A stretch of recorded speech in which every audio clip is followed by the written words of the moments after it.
Hello students, how are you? Hope you are doing well. So today we will study a new topic about gait in animals. Gait means movement in animals. कि अब तक तो हमने पढ़ा humans में body movement कैसे होता है, उसमें जॉइंट्स का मेन रोल प्ले करते हैं, जॉइंट्स मेन रोल प्ले करते हैं. इसी तरह अब एनिमल्स में हम पढ़ेंगे कि वो मूव कैसे करते हैं. तो यहाँ पे हमने कुछ एग्जाम्पल्स लिए हैं एनिमल्स के जिनका हम मूवमेंट को स्टडी करेंगे. तो फर्स्ट एग्जाम्पल है अर्थवॉर्म. अर्थवॉर्म की जो बॉडी होती है, the body of an earthworm is made up of many rings joined end to end. Earthworm का जो बॉडी स्ट्रक्चर होता है वो कुछ इस तरह का होता है कि उसमें बहुत सारे रिंग्स होते हैं जो आपस में ज्वाइन होते हैं. This is the structure of earthworm.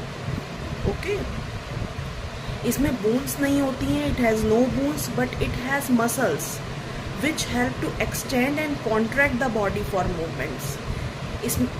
इसकी जो अर्थवॉर्म की जो बॉडी होती है उसमें बोन्स तो नहीं होती हैं लेकिन मसल्स होते हैं जो हेल्प कर रहे हैं एक्सटेंड करने में और कॉन्ट्रैक्ट करने में, जो कि आगे जाके हेल्प करेंगे मूवमेंट के लिए. ओके, कि मसल्स जो हैं बार बार एक्सटेंड हो रही हैं और कॉन्ट्रैक्ट हो रही हैं जिससे बॉडी मूव कर रही है. It moves by extending the front part. ये अपनी बॉडी का फ्रंट पार्ट पहले एक्सटेंड कर कैसे मूव करता है यहाँ पे बताया गया है. पहले अपनी बॉडी का फ्रंट पार्ट एक्सटेंड करेगा, keeping the rear portion fix to the ground. Rear portion मतलब पीछे वाला जो पार्ट है, एंड पार्ट जो है आपका बैक वाला जो पार्ट है उसको ये ग्राउंड से फिक्स रखेगा और अपने जो फ्रंट वाला पार्ट है उसको ये एक्सटेंड करेगा. इसके बाद then it fixes the front end. अब क्या है यहाँ पर ये एक्सटेंड कर रहा है. एक्सटेंड करने के बाद ये इस वाले पार्ट को फिक्स कर देगा ग्राउंड से and releases the rear and. अब ये रियर एंड को रिलीज करेगा and pulls the rear and forward. Rear and को इस साइड पुल करेगा तो बॉडी मूव करेगी. ठीक है, रिपीटेड मसल एक्सपेंशन. इसी तरह एक्सपेंशन और कॉन्ट्रैक्शन होगा, रिपीटेडली होगा, जो उससे आपका जो अर्थवॉर्म है वो सॉइल में मूव करता है. ठीक है, सॉइल में मूव करते वक्त ये एक स्लाइमी सिक्रीशन करता है जो कि जो इस प्रोसेस में हेल्प करता है. ये अब स्लाइमी सिक्रीशन भी करता है. स्लाइम जैसा सिक्रीशन होता है इसकी बॉडी से, जिससे क्या होता है इस प्रोसेस में हेल्प मिलती है. और इसके पास एक टाइनी ब्रिसल्स होते हैं, हेयर लाइक स्ट्रक्चर्स होते हैं जो इसकी बॉडी को ग्रिप प्रोवाइड करते हैं. ओके, अच्छा, earthworms eat their way through soil. Earthworms अपना ईट कंज्यूम कैसे करते हैं, कंजप्शन कैसा रहता है उनका फूड का.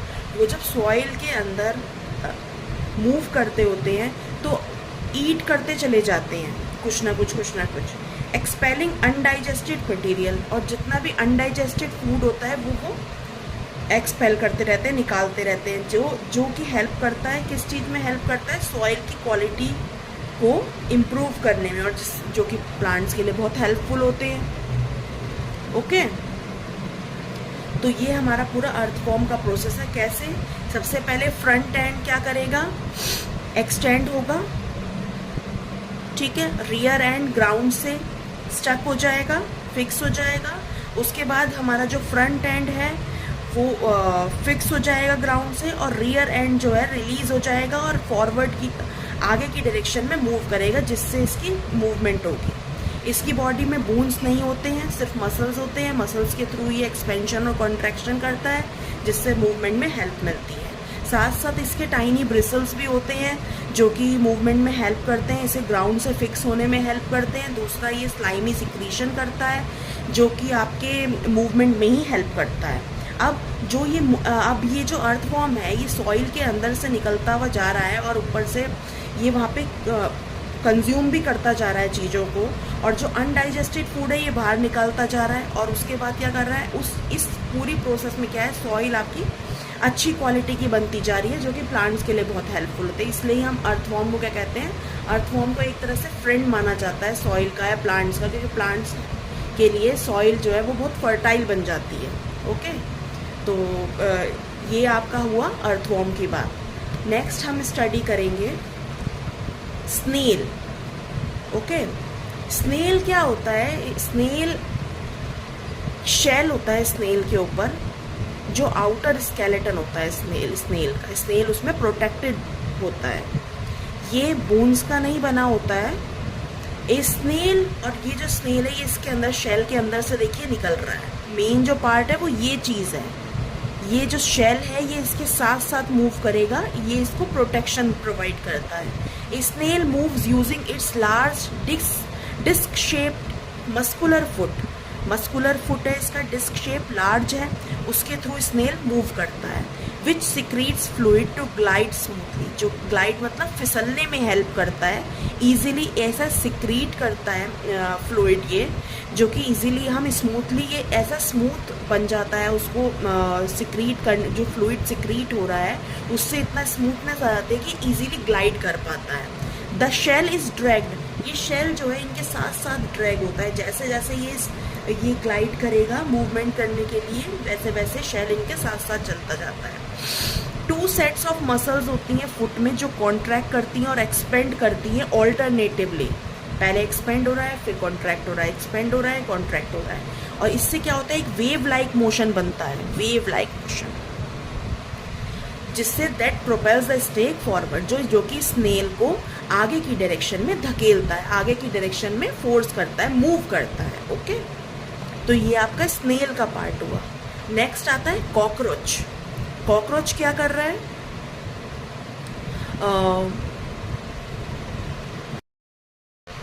नेक्स्ट आता है कॉकरोच।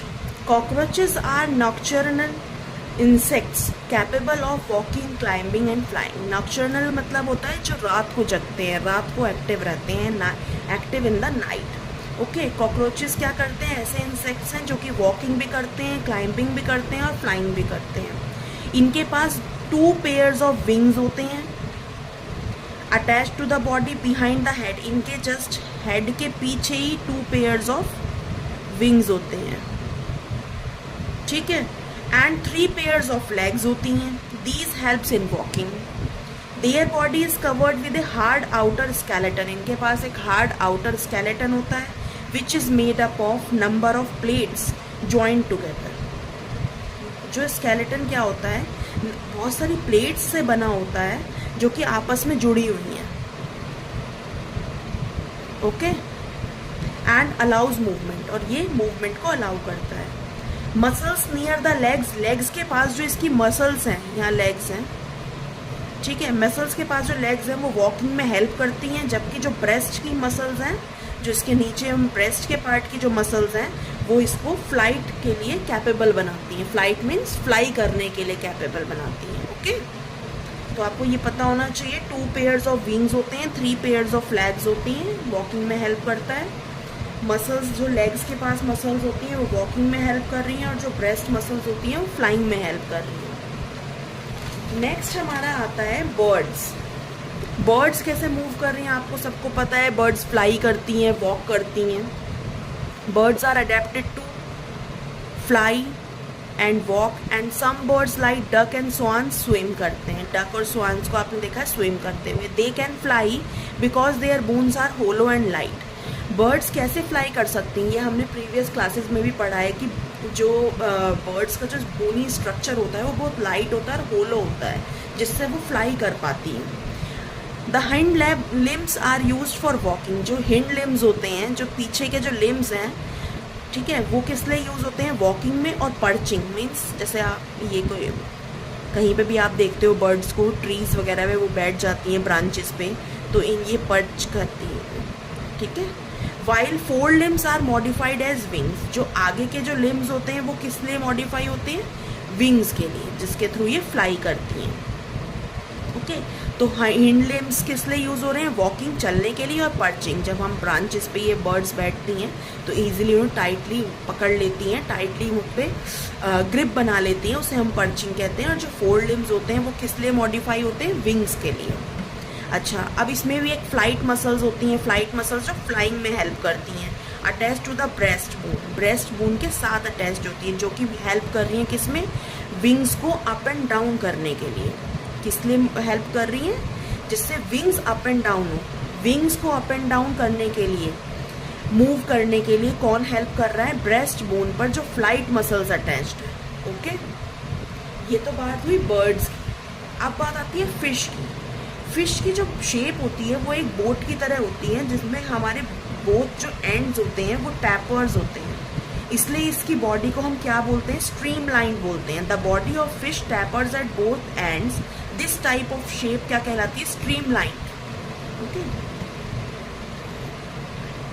हमारी बोट की शेप भी इस तरह से ही होती है। The flexible backbone of fish, fish की जो बैकबोन होती है वो बहुत फ्लेक्सिबल होती है, ठीक है, जो कि अलाउ करती है it to bend its body, इस ऐसी फ्लेक्सिबल है कि इजीली अपनी बॉडी को बेंड कर लेती है। Its body easily from side to side, ठीक है, जिससे enabling smooth movement through water, कि पानी के थ्रू वो इजीली मूव कर पाए, स्मूथली मूव कर पाए, क्योंकि इसकी बैकबोन फ्लेक्सिबल है और ये साइड टू साइड बेंड कर पा रही है इस तरीके से। Fins, the thin and flat projections, बहुत पतली फ्लैट प्रोजेक्शंस निकली होती हैं बॉडी से on the fish body, helps in steering, balancing, stopping and propelling forward, आगे बढ़ने के में हेल्प करती हैं, बैलेंस बनाने में हेल्प करती हैं, रुकने में हेल्प करती हैं। ओके, जो आपका टेल फिन है इसका is crucial for forward movement.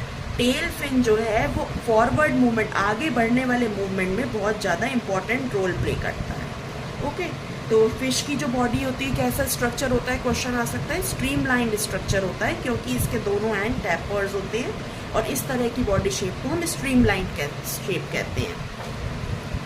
Next आता है, फिश के दोनों साइड स्ट्रॉन्ग मसल्स होती हैं, जो कि strong muscles on both sides of the fish help move the tail side to side. जो स्ट्रॉन्ग मसल्स दोनों साइड हैं फिश की, वो किस में हेल्प कर रही हैं, टेल को मूव करने में। This motion create jerks that push the fish forward, इस मोशन के कारण ही वही टेल फिन ही फॉरवर्ड मूवमेंट में हेल्प कर रहा है, और इसको हेल्प कौन कर रहा है, स्ट्रॉन्ग मसल्स जो दोनों साइड्स हैं। अब क्या होता है, इससे क्या होता है, बॉडी आगे की तरफ पुश होती है, aided by the tail fin for swimming, जिसमें हेल्प कौन कर रहा है, टेल फिन कर रहा है स्विमिंग के लिए। Other fins help maintain balance and direction, और जो दूसरे फिन्स होते हैं टेल फिन्स के अलावा जो साइड में फिन्स हैं वो बैलेंस और डायरेक्शन मेंटेन करने में हेल्प कर रहे हैं। आ रही है बात समझ में? तो आपको ये इजी वे में आपको एक ओवरव्यू मिल गया है। नेक्स्ट आता है स्नेक्स।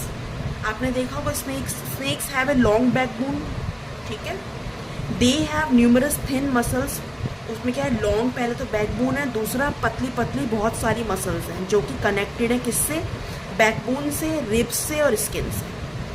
दे मूव बाय, कैसे मूव करते हैं, आप सबने देखा हो क्रॉल करती है स्नेक्स की बॉडी, ठीक है, contracting and relaxing muscles on both sides of the body, ठीक है, जिस स्नेक की बॉडी के दोनों साइड मसल्स होती हैं जो कॉन्ट्रैक्ट करती रहती हैं और एक्सपेंशन करती रहती है, रिलैक्स होती रहती हैं दोनों sides of their body alternatively, जिससे क्या है, लूप बनता रहता है।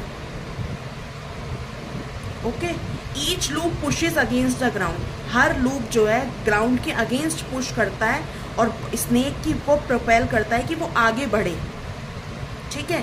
क्या हो रहा है, एक्सपेंशन भी हो रहा है, एक्सपेंशन हो रहा है एंड कॉन्ट्रैक्शन हो रहा है। आ रही है बात समझ में? एक्सपेंशन, यहाँ से कॉन्ट्रैक्ट करेगा, यहाँ पे ये रिलैक्स होगा, फैल जाएगा।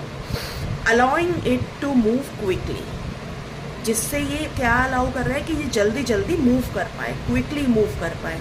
क्या हो रहा है, क्रॉल हो रहा है, दूसरा कॉन्ट्रैक्शन और एक्सपेंशन, रिलैक्सेशन हो रहा है मसल्स का दोनों साइड से, जिससे लूप बन रहा है, और लूप के थ्रू क्या है, ईच लूप पुश कर रहा है ग्राउंड के अगेंस्ट, जिससे कि स्नेक की बॉडी आगे की तरफ फॉरवर्ड डायरेक्शन में मूव कर रही है। आ रही है बात समझ में? कॉन्ट्रैक्शन का होगा मीनिंग कॉन्ट्रैक्ट होना, ओके, और रिलैक्सेशन होता है रिलैक्सेशन किसी चीज का एक्सपेंशन होना, मसल्स का एक्सपेंशन होना, रिलैक्स फॉर्म में आना, रिलैक्सेशन और एक्सपेंशन। तो आपने जितने भी एनिमल्स स्टडी करे उसमें मूवमेंट के लिए क्या हो रहा है, मेन जो पॉइंट है वो है एक्सपेंशन एंड कॉन्ट्रैक्शन, जिसके थ्रू हमारे एनिमल्स की जो बॉडी है वो मूव करती है। आ रही है, मसल्स जो है कॉन्ट्रैक्ट करती हैं और एक्सपेंड करती हैं, जिससे बॉडी मूव करती है। चलिए ओके, आज के लिए बस इतना ही। अब हम नेक्स्ट टॉपिक नेक्स्ट वीडियो में स्टडी करेंगे। Okay then, bye.